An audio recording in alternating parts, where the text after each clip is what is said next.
Hai Tribuners, kembali lagi dengan saya Linda Tusnawati, reporter Tribun Sumsel melaporkan dari Aldiran Plaza Cinde. Di sini Gubernur Sumsel mengajak Gubernur Jabar Ridwan Kamil mengunjungi pembangunan Pasar Cinde. Bagaimana proses pertemuannya? Yuk ikut saya.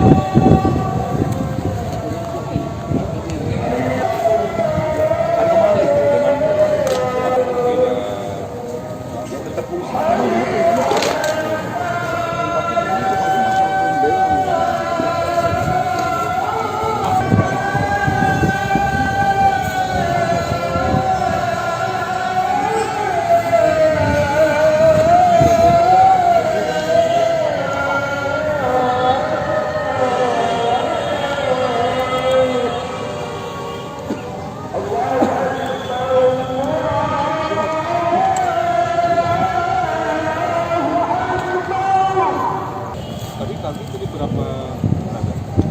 Jumlah pedagang mana berapa tadi? Sekarang 600.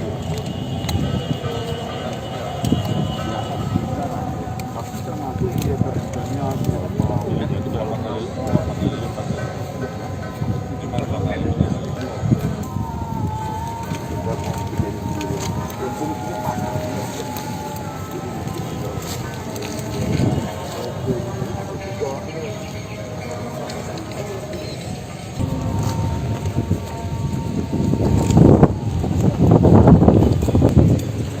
Ya Tribuners, itulah laporan saya Linda Tusnawati, reporter Tribun Sumsel melaporkan dari pembangunan Pasar Cinde atau disebut dengan Plaza Aldiran Plaza Cinde. Jangan lupa subscribe, share, komen, dan like ya.